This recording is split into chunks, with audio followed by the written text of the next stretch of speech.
Hello my dear friends, how are you my dear friends. एक बहुत ही शानदार legal magazine लेकर आया हूँ आपके सामने। ये प्रिंसिपल, ये शब्द बोनाफाइड बहुत ही इंपॉर्टेंट है, कई जगह पर इस्तेमाल होता है।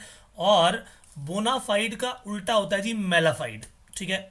बोनाफाइड का मतलब होता है इन गुड फेथ, यानी एक व्यक्ति अगर कोई काम कर रहा है तो वो गुड फेथ में काम कर रहा है, उसकी बदनीयती नहीं है, यानी साफ नीयत से काम कर रहे हैं, धोखा देने की नीयत से काम नहीं कर रहा, विदाउट फ्रॉड विदाउट डिसीट काम कर रहा है। तो इसे हम बोलते हैं बोनाफाइड मैनर में काम करना। जैसे कि मान लीजिए किसी मिस्टर एक्स ने वाई की प्रॉपर्टी हथिया ली। अब वाई एक्स के अगेंस्ट कोई केस दायर करने की सोच रहा है, क्या करूं क्या करूं, इतनी देर में वो प्रॉपर्टी मिस्टर एक्स जेड को बेच देते हैं। और जेड को ये मालूम ही नहीं कि भाई एक्स ने तो प्रॉपर्टी जो है उससे फ्रॉड करके ली है। तो अब फ्रॉड करने के बाद एक्स ने तो वो प्रॉपर्टी दे दी जी जेड को, और जेड ने पूरी तरह से अपना देखा देखा, पेपर वेपर बिल्कुल सही बने हुए हैं, कोई उसने जो है अपनी तरफ से चालाकी नहीं दिखाई, ना ही उसको इस कमी के बारे में मालूम था।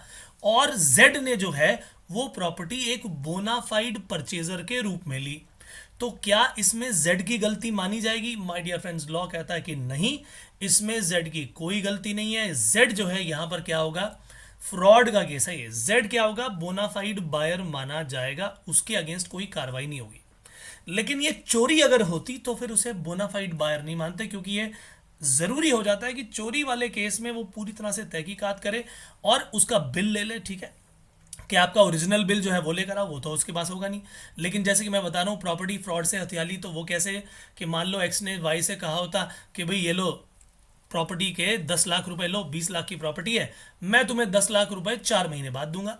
वो दोनों की बातचीत तय हो जाती है और वो गुड फेथ में उसके नाम कर देता है प्रॉपर्टी। ठीक है भैया, पैसे मिल जाएंगे। लेकिन प्रॉपर्टी अपने नाम होने के बाद एक्स ने ये प्रॉपर्टी जेड को बेच दी। अब एक्स के नाम तो वो प्रॉपर्टी हो गई, केवल पैसा ही देना बाकी था, वो पैसा देने से माना कर रहा है, यही उसका फ्रॉड था। लेकिन इसको पकड़ना बेहद मुश्किल है, क्योंकि नाम जो है कागजात में वो चेंज हो सका है। इसीलिए जो जेड है, जो परचेजर है, वो बायर जो है वो बोनाफाइड अगर बायर है और उसे मालूम नहीं है कि एक्स ने प्रॉपर्टी धोखे से ली हुई है, तो उस केस में जेड की कोई गलती नहीं मानी जाएगी। इसी को बोनाफाइड शब्द कहा जाता है। बिजनेस डील्स में भी इस तरह से जब बोनाफाइड शब्द का इस्तेमाल किया जाए तो इसका मतलब where there is absence of fraud, absence of deception, absence of deceit, यानी धोखाधड़ी जहां पर नहीं होती, हम उसी को बोनाफाइड बोलते हैं। माय डियर फ्रेंड्स, बहुत ही शानदार चीज थी। इसका बिल्कुल उलट, बिल्कुल ऑपोजिट होता है mala fide.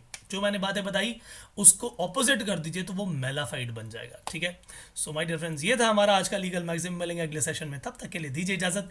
Bye bye, take care and God bless you. Thank you so much.